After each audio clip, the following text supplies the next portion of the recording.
এই লেসনে আমরা শিখব কিভাবে জুমলাতে প্রিমিয়াম টেমপ্লেট ইনস্টল করতে হয়। মূলত নর্মাল টেমপ্লেট এবং প্রিমিয়াম টেমপ্লেটের ইনস্টলেশন প্রক্রিয়া একটু ভিন্ন, তাই আমরা আমাদের টেমপ্লেট ইনস্টলেশন প্রক্রিয়াটি পূর্বের লেসনে দেখানো হওয়া সত্ত্বেও পুনরায় আপনাদের বোঝার সুবিধার্থে রিপিট করছি। আমরা চলে যাচ্ছি আমাদের হার্ড ডিস্কের ডি ড্রাইভে, কারণ ডি ড্রাইভে আমাদের কাঙ্ক্ষিত টেমপ্লেটটি রাখা আছে। আমরা সফটওয়্যার নামে এই ফোল্ডারটি ওপেন করছি। এখানে আমরা 98 জা কমিউনিটি প্লাস নামে একটি ফোল্ডার দেখতে পাচ্ছি। এই ফোল্ডারটি মূলত আমাদের টেমপ্লেটের ফোল্ডার। এই ফোল্ডারটি আমরা ওপেন করছি।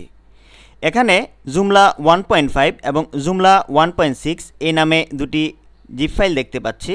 যেহেতু আমরা আমাদের টিউটোরিয়ালে জুমলা 1.5 এই ভার্সনটি ইউজ করেছি, এখন আমরা জুমলা 1.5.zip এই ফোল্ডারটিকে আনজিপ করব। আপনাদের কাজের সুবিধার জন্য আমরা এই টেমপ্লেটটি সিডির সোর্স ফোল্ডারে দিয়ে দিয়েছি। আপনারা সেখান থেকে কালেক্ট করে আপনারা আপনাদের কাজে ব্যবহার করতে পারবেন। এখন আমরা জুমলা 1.5.zip এই ফাইলটিকে আনজিপ করব। তো আনজিপ করার জন্য আমরা মাউসের কার্সার এই জুমলা 1.5.zip এই ফাইলটির উপর নিয়ে মাউসের রাইট বাটন ক্লিক করছি, তারপর এক্সট্রাক্ট হেয়ার এখানে ক্লিক করছি। আমাদের ফাইলটি এক্সট্রাক্ট হচ্ছে। আমরা দেখতে পাচ্ছি জুমলা 1.5 নামে একটি ফোল্ডার এদিকে ক্রিয়েট হয়েছে। এই ফোল্ডারটি আমরা এখন ওপেন করছি। এখানে জা কমিউনিটি প্লাস _ java15.zip নামে আরেকটি ফাইল দেখতে পাচ্ছি। এই ফাইলটিকে আমরা পূর্বের নিয়মে আনজিপ করছি।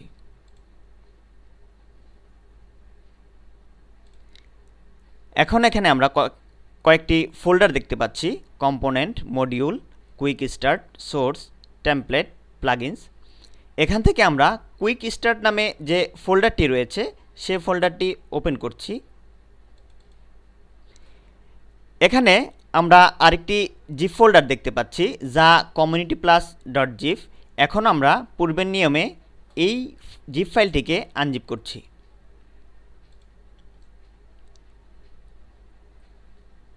এই জিপ ফাইলটির মধ্যে যে ফাইল এবং ফোল্ডারগুলো আছে, আমরা মূলত এই ফাইল এবং ফোল্ডারগুলোকে আমাদের সার্ভারে আপলোড করব।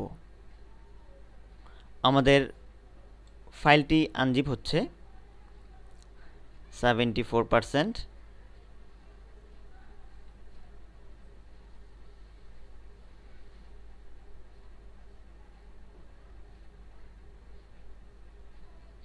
আনজিপ প্রক্রিয়াটি শেষ হলো।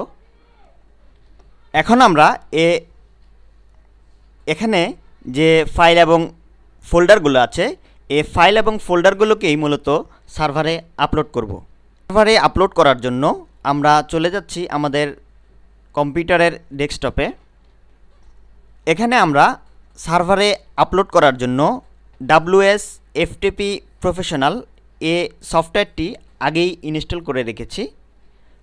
এছাড়াও সার্ভারে আপলোড করার জন্য আরও বিভিন্ন সফটওয়্যার আছে, আপনারা ইচ্ছা করলে সেগুলো ইউজ করতে পারেন। আপনারা ইচ্ছা করলে ফাইলজিলা এই সফটওয়্যারটি ইউজ করতে পারেন। এখন আমরা WS FTP প্রফেশনাল এই আইকনটিতে ডাবল ক্লিক করছি।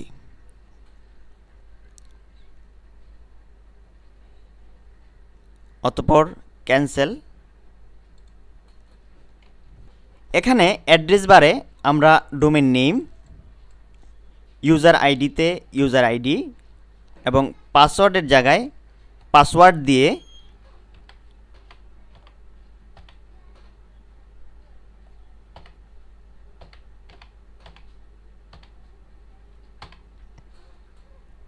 গো এতে ক্লিক করব।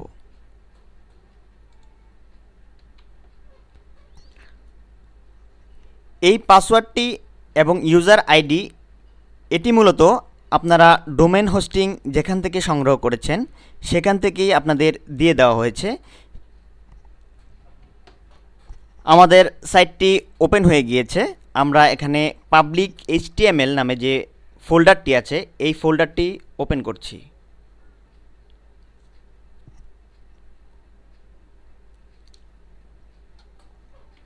আমাদের ফোল্ডারটি ওপেন হলো।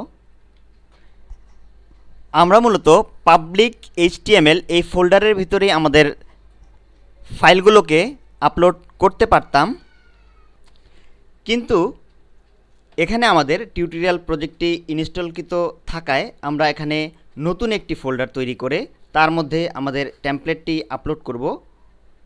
যদি এখানে পূর্বে কোনো টেমপ্লেট ইনস্টল করা না থাকতো তাহলে আমরা public_HTML এই ফোল্ডারটির ভিতরেই আমাদের আপলোড প্রক্রিয়া সম্পন্ন করতে পারতাম। আমরা এখন এখানে নতুন একটি ফোল্ডার তৈরি করব। আমরা নিউ ফোল্ডার এখানে ক্লিক করছি। আমরা এখানে একটি নাম দেব। আমরা এখানে নাম দিচ্ছি জুমলা, দেন ওকে বাটনে ক্লিক।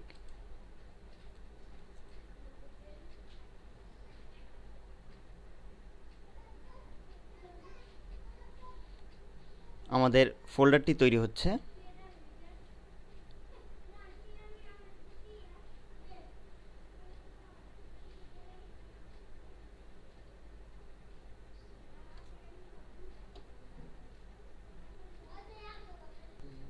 আমাদের ফোল্ডারটি তৈরি হয়ে গিয়েছে।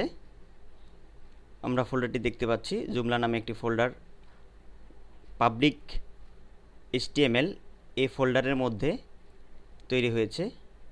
আমরা এই ফোল্ডারটি ওপেন করছি।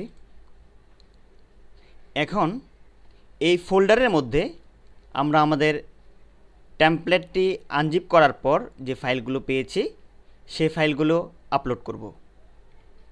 আপলোড করার জন্য আমরা চলে যাচ্ছি ডি ড্রাইভে, সফটওয়্যারে, যা কমিউনিটি প্লাস, জুমলা 1.5, কুইক স্টার্ট। এর মধ্যে যে সকল ফাইলগুলো আছে সবগুলো ফাইলই আমরা সার্ভারে একটি একটি করে আপলোড করতে পারি এবং আমরা চাইলে একসাথেও আপলোড করতে পারি। কিন্তু আমাদের লক্ষ্য রাখতে হবে এখানে যা কমিউনিটি প্লাস এই জিপ ফাইলটি ছাড়া বাকি যে সকল ফাইল আছে সব ফাইলগুলো আমরা সার্ভারে আপলোড করব। যা কমিউনিটি প্লাস নামে যে জিপ ফাইলটি আমাদের রয়েছে এই জিপ ফাইলটি আমাদের সার্ভারে আপলোড করার কোনো প্রয়োজন নেই। জিপ ফাইলটি ছাড়া বাকি সব ফাইলগুলি আমরা সার্ভারে আপলোড করব। আপলোড করার জন্য আমরা এখানে মাউসের কার্সর নিয়ে Ctrl+A চাপছি। তারপর এই জিপ ফাইলটিকে বাদ দিয়ে দিলাম। তারপর আপলোডে ক্লিক। আমাদের আপলোড প্রক্রিয়াটি সম্পন্ন হচ্ছে।